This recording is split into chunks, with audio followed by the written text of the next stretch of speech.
तो जी हाँ, आप सभी बीपीएससी अभ्यर्थियों का करियर बुक चैनल पे सुस्वागतम। उम्मीद है आप लोग अच्छे होंगे। तो देखिए, आज जो प्रैक्टिस सेट है आपका साइंस का तीसरा प्रैक्टिस सेट है और ये बहुत ज्यादा यूनिक होने वाला है, क्योंकि इसमें हम लोग जो क्वेश्चन तो करेंगे ही करेंगे, साथ साथ हम लोग जो एक तरह से जो आपका विज्ञान का ये जो है एनसीईआरटी का पैटर्न है, इसके पैटर्न को भी हम लोग पूरा फॉलो ही कर रहे हैं और साथ साथ में जो इसका निचोड़ है एक तरह से, उस निचोड़ को भी हम लोग एक जानेंगे। तो वीडियो के लास्ट तक बने रहिए, बहुत ज्यादा फायदा होने वाला है, क्योंकि इसमें हम लोग कक्षा 7 के जो स्टार्टिंग से हम लोग इसके कंटेंट्स को लेके चल रहे हैं, ठीक ना।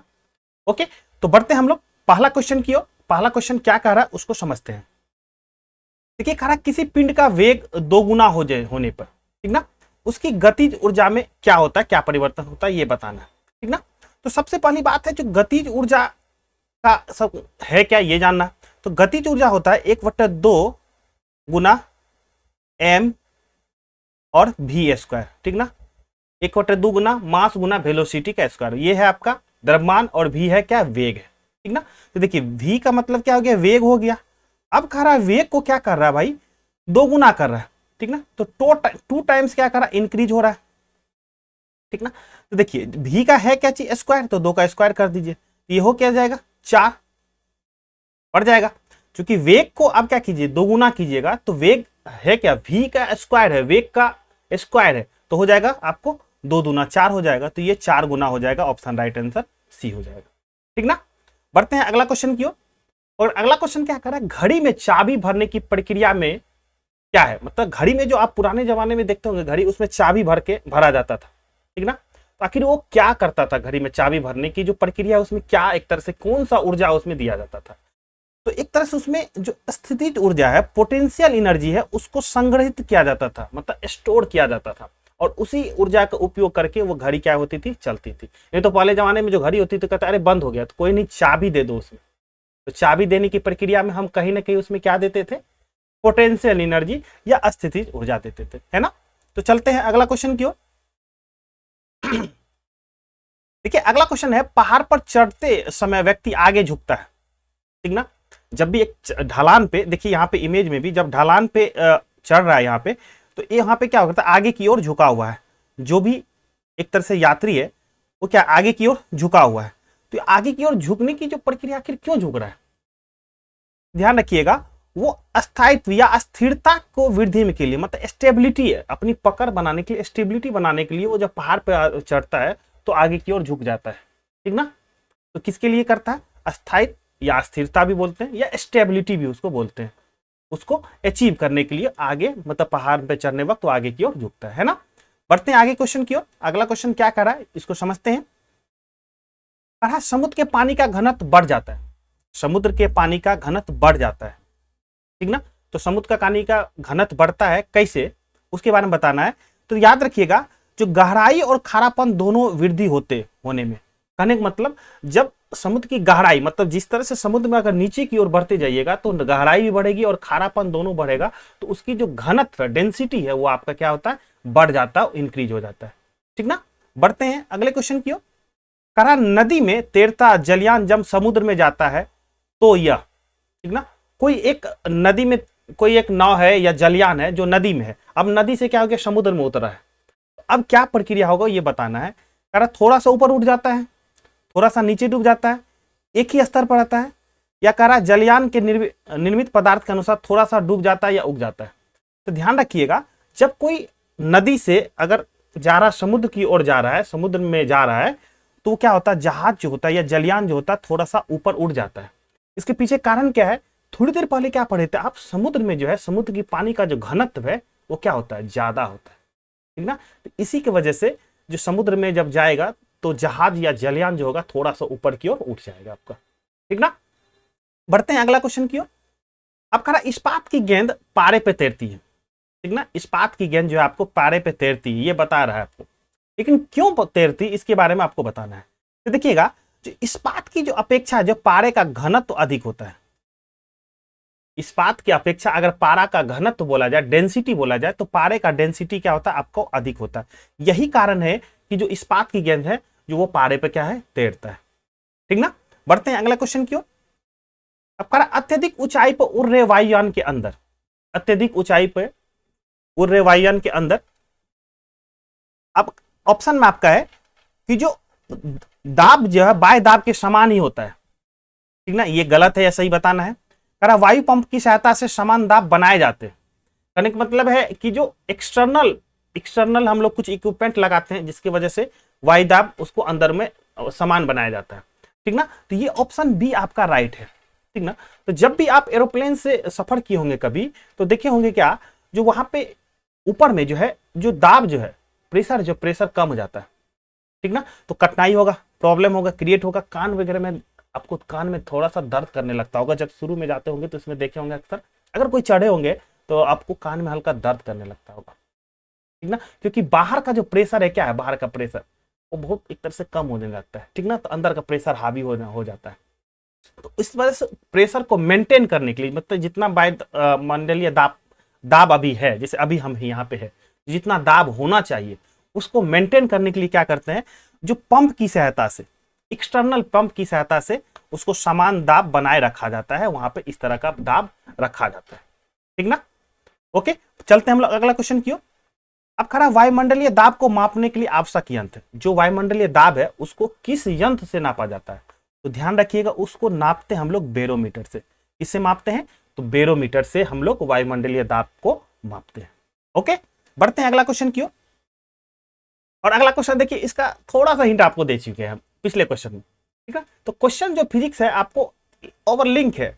अगर आप अपने आसपास की चीज को समझ गए तो ये समझिए एटलीस्ट फिजिक्स को समझ गए, साइंस को समझ गए, बस थोड़ा सा ध्यान देना आपको। अब देखिए, हमारे शरीर पे वायुमंडल का दाब बहुत है, बिल्कुल वायुमंडल का दाब बहुत है, लेकिन हम उसे क्या कर रहे हैं, महसूस नहीं कर पाते। हमारे शरीर पर दाब है, वायुमंडलीय दाब है, बिल्कुल है, लेकिन हम उसको महसूस नहीं करते। इसके पीछे कारण क्या है ये बताना है आपको। इसके पीछे कारण ये है कि हमारे शरीर में रक्त का दाब वायुमंडलीय दाब से कुछ अधिक होता है, ठीक ना। देखिए समझिएगा बात को, जिस तरह से हमारे हाथ एक तरह से रक्त बह रहा है नस से, ठीक ना, तो इसका दाब जो है, प्रेशर है, ब्लड का जो प्रेशर है, जो वायुमंडलीय दाब से ज्यादा है। इसी वजह से हम इसको महसूस नहीं कर पाते। देखिए इसका दाब कैसी भी ज्यादा है, तो जब कहीं कट जाता है तो कट जाने के बाद क्या होता है, ब्लड क्या होता है, बाहर की ओर निकलता है, बिल्कुल निकलता है। अगर दाब ज्यादा नहीं रहता तो निकलता ही नहीं, क्योंकि कोई भी चीज जो है हाई प्रेशर से, मतलब उच्च दाब से कहा जाता है निम्न दाब की ओर जाता है, मतलब हाई प्रेशर से लो प्रेशर की ओर जाता है। इस वजह से हमारे शरीर में जो है, अगर ये जो ब्लड का प्रेशर क्या होता है, वायुमंडलीय दाब से ज्यादा होता है, ठीक ना, थोड़ा सा ज्यादा होता है, बहुत ज्यादा नहीं होता, थोड़ा सा ज्यादा होता है, ठीक ना। इस वजह से वो चीज जो है, हम लोग का जो वायुमंडलीय दाब जो है, हम लोग शरीर पर महसूस नहीं कर पाते, है ना। बढ़ते हैं अगला क्वेश्चन की ओर। अब खड़ा, किसी पिंड का अधिकतम भार, किसी पिंड का अधिकतम भार कहां होगा, वायु में होगा, जल में होगा, हाइड्रोजन में होगा, या निर्वात, कहने का मतलब वैक्यूम, मतलब पूरा इवैक्यूएटेड है, उसमें कोई नहीं है, आपको कोई वायु वगैरह कोई नहीं है। तो हमेशा याद रखिएगा, पिंड का जो अधिकतम भार हमेशा होगा वो निर्वात में होगा, ठीक ना। उसके पीछे क्या है, कि एक तरह से रेजिस्टेंस जो है ना, उसका प्रतिरोध जो कोई करने वाला है ना, वो नहीं रहता है ना। इसी वजह से निर्वात में उसका भार जो होगा अधिकतम भार होगा। ओके, बढ़ते हैं अगला क्वेश्चन की ओर। अब कह रहा है, रसोई गैस किसका मिश्रण है, रसोई गैस आपका किसका मिश्रण है ये बताना है। रसोई गैस तो आपको हर अपने आप घर में यूज करते ही है, ठीक ना। देखिए साइंस बिल्कुल आपके आसपास है, थोड़ा सा कंसंट्रेट करना है, समझना है। देखिए रसोई गैस जो है आपको ब्यूटेन और प्रोपेन का मिश्रण है। रसोई गैस किसका मिश्रण है, ब्यूटेन और प्रोपेन का मिश्रण है। और यहाँ पे एक चीज एडिशनली ये चीज बताना चाहते हैं आपको, ये जो ब्यूटेन और प्रोपेन है ना, ये गंधहीन होता है। ये जो क्या होता है, आपको गंधहीन होता है, ठीक ना। तो शुरू में जब इसका एक तरह से रसोई गैस जो ब्यूटेन प्रोपेन का यूज किया गया था, तो ज्वलनशील है, तो गंध आता ही नहीं था। जब वो लीक कर रहा कहीं से, तो वहां से गंध नहीं आता था। तो अगर गंध नहीं आए तो अब ठीक है, माचिस या आप लाइट जला दीजिएगा तो क्या होगा, खतरा हो सकता है। इस वजह से उसको गंध, मतलब गंध लाने के लिए, ताकि पता चल सके जो गैस लीक हो रहा है नहीं हो रहा है, उसमें क्या मिलाया जाता है, तो इथाइल मरकैप्टेन मिलाया जाता है।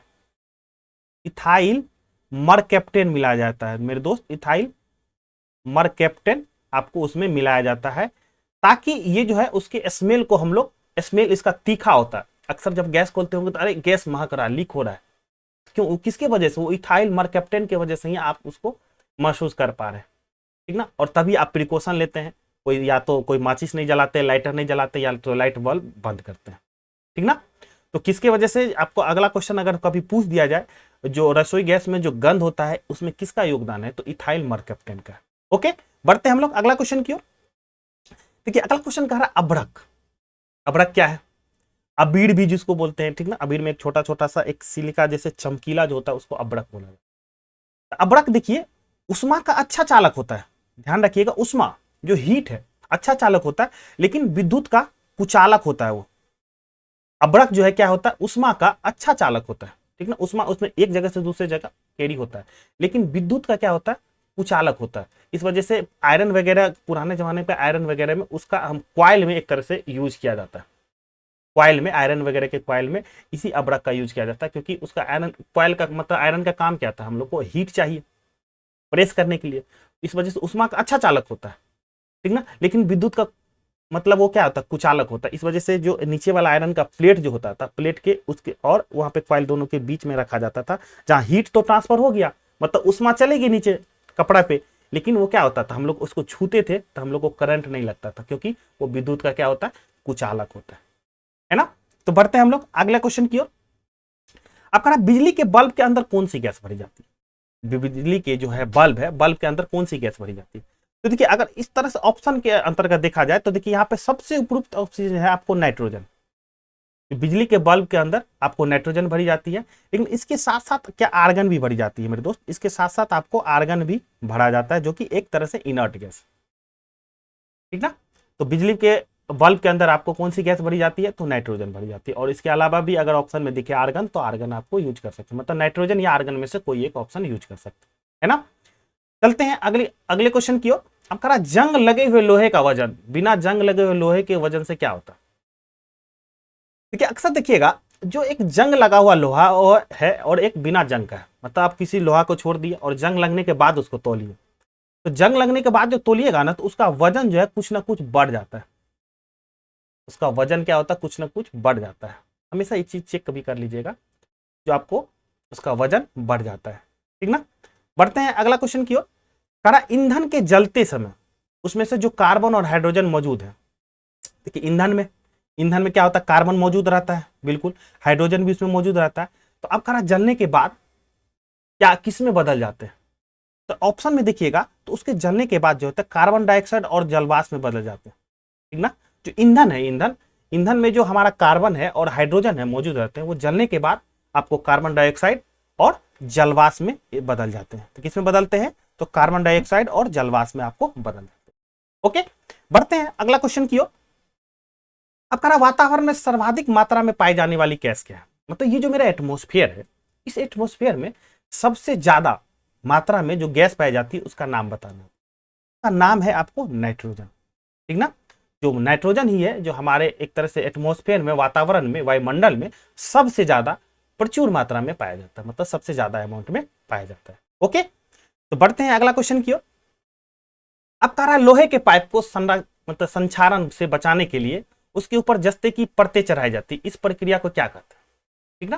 तो लोहे के पाइप को एक तरह से प्रिकॉशन के लिए, बचाव के लिए, जंग वंग ना लगे इसके बचाव के लिए क्या किया जाता है, उसके ऊपर जस्ते, ठीक ना, जस्ते की परत चढ़ाई जाती है। इस प्रक्रिया को बोला जाता है गैल्वेनीकरण कहा जाता है, ठीक ना। गैल्वेनीकरण में क्या करते हैं कि जस्ते का है, जस्ते का परत चढ़ाया जाता है उसके ऊपर, एक लेप तरह से, जिस तरह से लेप लगाते हैं ना आप लोग, ठीक ना, उपटन वगैरह लगाते हैं, उसी तरह से उसका लेप लगाया जाता है उसके ऊपर, ताकि हमको उसके संक्षारण से बचा सके, ठीक ना। तो उसको जब जस्ते की बात करें तो जस्ते की यहाँ बात कर रहा है, तो इस तरह से उसको बात बोलेंगे हम क्या, गैल्वेनीकरण बोलते हैं। ओके, तो बढ़ते हैं हम लोग अगले क्वेश्चन की ओर। और अगला क्वेश्चन क्या कह रहा है, खड़ा पशुओं के हड्डियों तथा दांतों में मुख्य रासायनिक पदार्थ, कह रहा हड्डी और दांत में जो मुख्य रासायनिक पदार्थ है वो क्या है, ठीक ना। तो ध्यान रखिएगा तो इसमें कैल्शियम फॉस्फेट रहता है। क्या रहता है इसमें, कैल्शियम फॉस्फेट होता है जो आपको हड्डियों में पाया जाता है। और ये कैल्शियम फॉस्फेट है जो हल्का चमकता है, ठीक ना, हल्का चमकीला होता है, ठीक ना।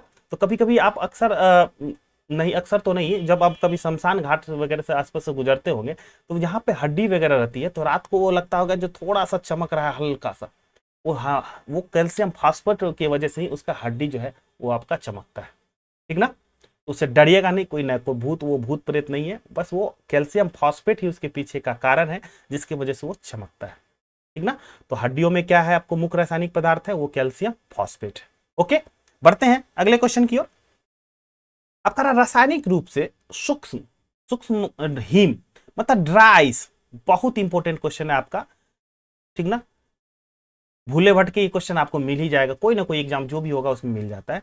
जो ड्राइस किसको बोला जाता है, तो ड्राइस बोला जाता है आपको ठोस कार्बन डाइऑक्साइड को। ड्राइस किसको बोला जाता है मेरे दोस्त, वो है ठोस कार्बन डाइऑक्साइड को आपको ड्राइस बोला है ना। तो बढ़ते हैं आगे क्वेश्चन की ओर। कहा उत्प्रेरक वो पदार्थ है, उत्प्रेरक वो पदार्थ है, इसके बारे में आपको बताना है, ठीक ना। तो देखिए उत्प्रेरक वो पदार्थ है जो रासायनिक अभिक्रिया, आपको रासायनिक अभिक्रिया में अभिक्रियाओं के चाल जो स्पीड को बदल देता है, मतलब आपको उसको स्पीड को उसको उत्प्रेरक बदल देता है, ठीक ना। एक छोटा सा इस चीज को समझ सकते हैं, जो कभी कभी किसी दोस्त से बातचीत होती है तो उसमें अक्सर आपको भी बोल देते हैं कि भाई तू आग में घी मत डाल, अक्सर बोलते हैं कि भाई आग में घी मत डाल। तो वो जो आग में अगर घी आप डालते हैं तो क्या करती है, जो पहले लो कम था तो उसको क्या है, लो बढ़ा पूरा बढ़ा देता है। तो घी क्या है वहां पे, उत्प्रेरक है। जो पहले धीरे धीरे जल रहा था, आप उसको क्या किया, स्पीड उसको एकाएक बढ़ा दिए, घी क्या हो गया, एक उत्प्रेरक हो गया। उत्प्रेरक का काम ही है कि जो उसको क्या कहते हैं, अभिक्रिया की जो चाल है, स्पीड है, उसको क्या बदल देता है ना। तो उत्प्रेरक का क्या काम है, जो अभिक्रिया की जो दर है, जिस रेट से अभिक्रिया हो रही है उस दर को क्या करता है, बदल देता है ना। तो अभी जो हम लोग अभी जो 10-20 क्वेश्चन किए, उस 20 क्वेश्चन में हम लोग एक तरह से क्वेश्चन के माध्यम से कॉन्सेप्ट को समझे।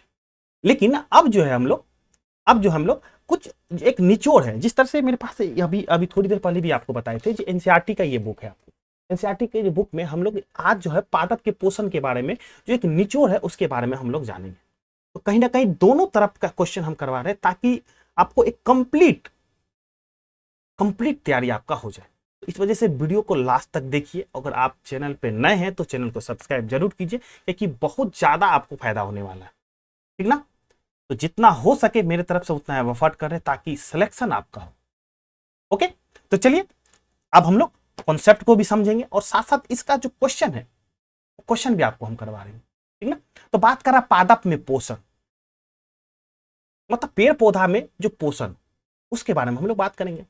अच्छा एक चीज बताइए, जो कोई भी जीव है जो श्वसन कर रहा है उसको क्या चाहिए, भोजन चाहिए।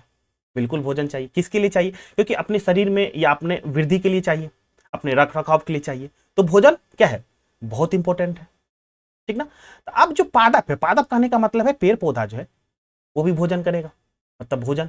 तो भोजन करेगा तो कोई इसको आप चावल दाल देने जाते हैं क्या, आप नहीं देते। तो पादप क्या होता है, अपना भोजन क्या करता है, स्वयं बनाता है।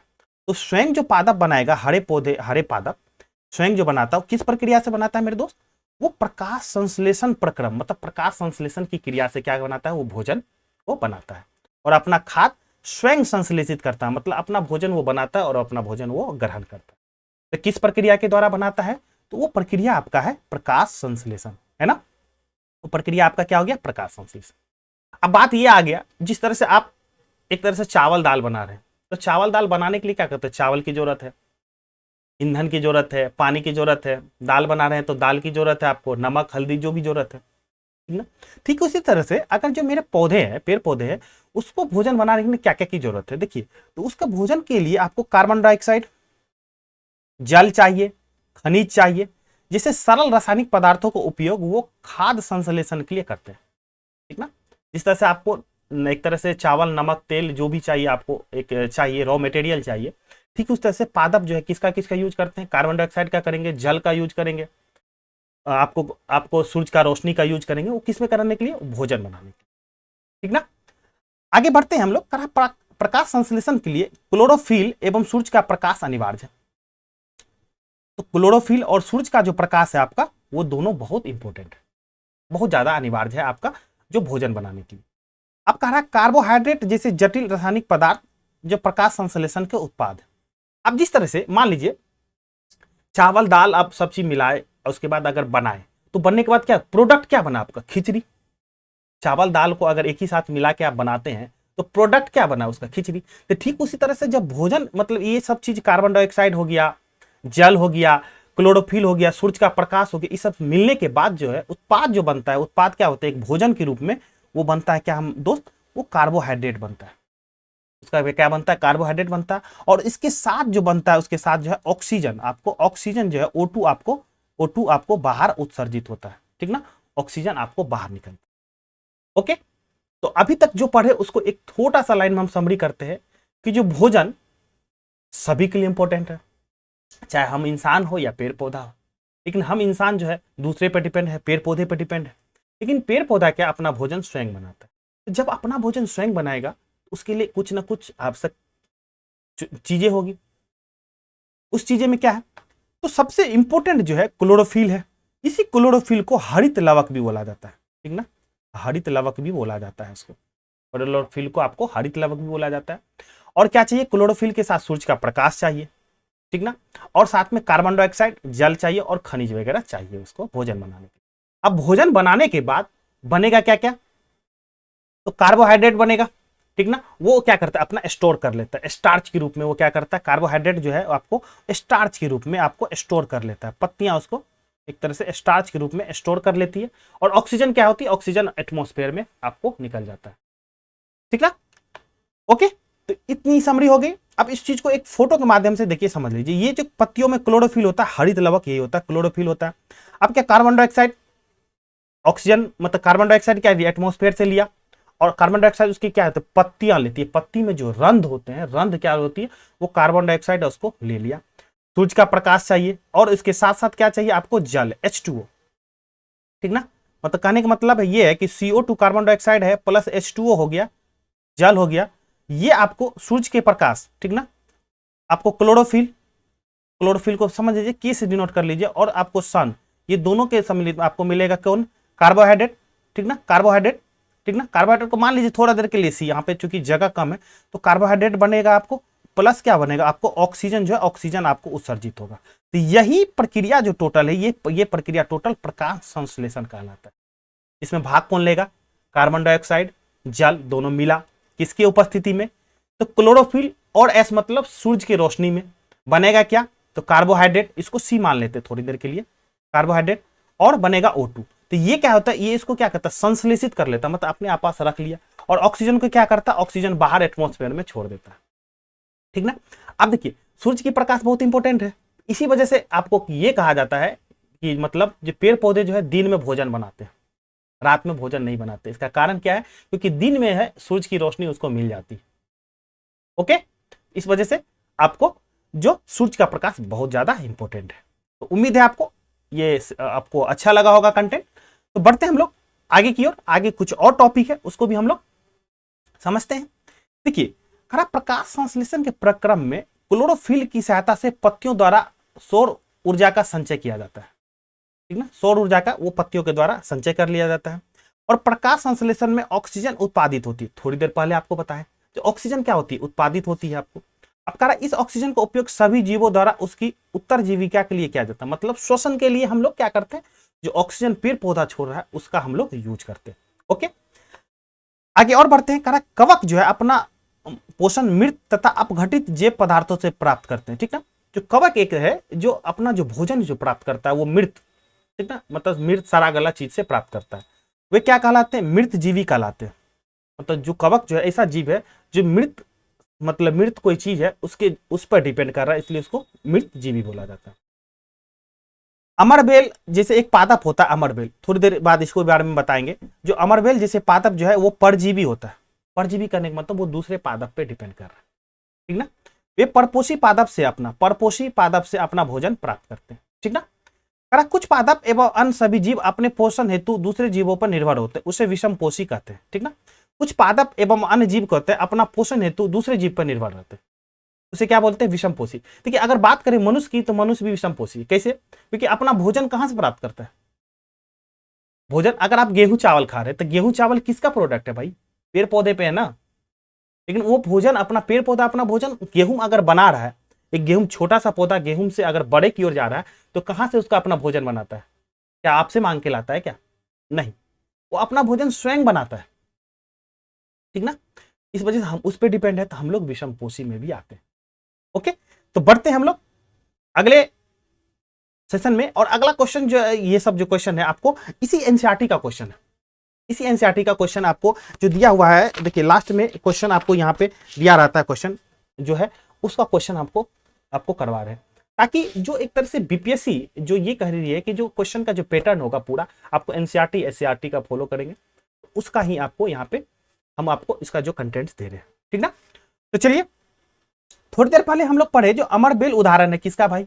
देखिए ये जो पत्ती है, एक तरह से पत्ती, ये सब इस तरह से गाछ वृक्ष पे देखे होंगे, इस तरह से पत्ती एक तरह से गुजरलत्ती या कहा जाता है उसको, गांव घर में भी इसको अमरबेल भी कहा जाता है। ये क्या होता है, उसके ऊपर चढ़ जाता है, ठीक ना। तो ये क्या होता है, अपना भोजन जो है क्या इस किससे प्राप्त करता है, इसी पेड़ पौधा से प्राप्त किया जाता है। इस वजह से अमरबेल किसका उदाहरण है, ये परजीवी का उदाहरण है।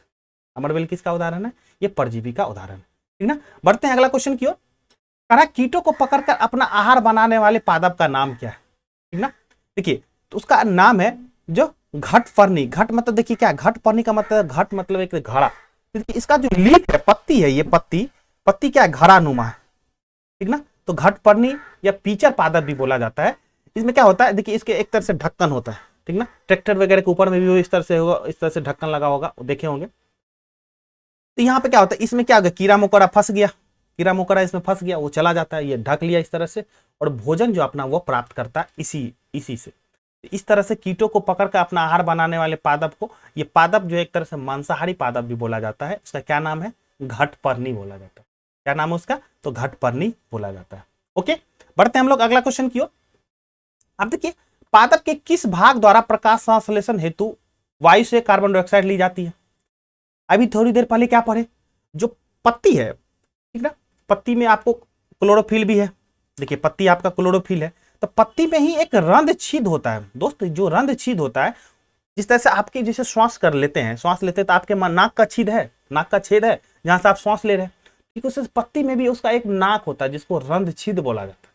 पत्ती में क्या होता है, एक नाक जिस तरह से है उसका नाक होता है जिसमें उसको श्वास लेते हैं, और श्वास में क्या लेता है, वो कार्बन डाइऑक्साइड लेता है, ठीक ना, कार्बन डाइऑक्साइड लेता है। तो इस वजह से जो कौन सा भाग है पादप का, तो रंध्र है। कौन सा भाग है, वो रंध्र है। और रंध्र कहाँ पाया जाता है, तो पत्ती में पाया जाता है। और देखिए पत्ती में आपको देखिए हरित लवक भी आपको यहाँ पे देखिए, हरित लवक मतलब क्लोरोफिल, देखिए आपको यहाँ पे हरित लवक भी, ठीक ना। तो जब इस तरह से पिक्टोरियल व्यू से आप पढ़िएगा चीजें को, तो हर चीज आपके दिमाग में आएगा, आपको ज्यादा मतलब एक तरह से याद करने की जरूरत नहीं है, ठीक ना। तो बढ़ते हैं अगला क्वेश्चन की ओर। अब कह रहा वायुमंडल से मुक्त किस भाग द्वारा पादप कार्बन डाइऑक्साइड प्राप्त करते हैं। देखिए थोड़ा पहले जो क्वेश्चन पढ़े थे उसी का थोड़ा सा डिफरेंट किया है, लेकिन कॉन्सेप्ट है इसमें। अब हम क्या पढ़े थे, कार्बन डाइऑक्साइड जो प्राप्त कर रहा था, किसके द्वारा प्राप्त कर रहा था, रंध्र के द्वारा। लेकिन रंध्र पाया जाता है कहां मेरे दोस्त, रंध्र पाया जाता है कहां पे, पत्तियां में पाया जाता है। रंध्र को एक तरह से कह सकते हैं एक नाक है पेड़ पौधा का, जहां से वो क्या करता है, शोषण करता है, एक तरह से कार्बन डाइऑक्साइड को शोषण करता है, ठीक ना।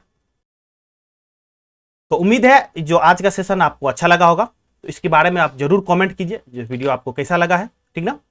तो फिर मिलेंगे हम लोग एक नए कॉन्सेप्ट में, नए सेट के साथ। तब तक के लिए आप अपना तैयारी बनाए रखिए, ठीक ना।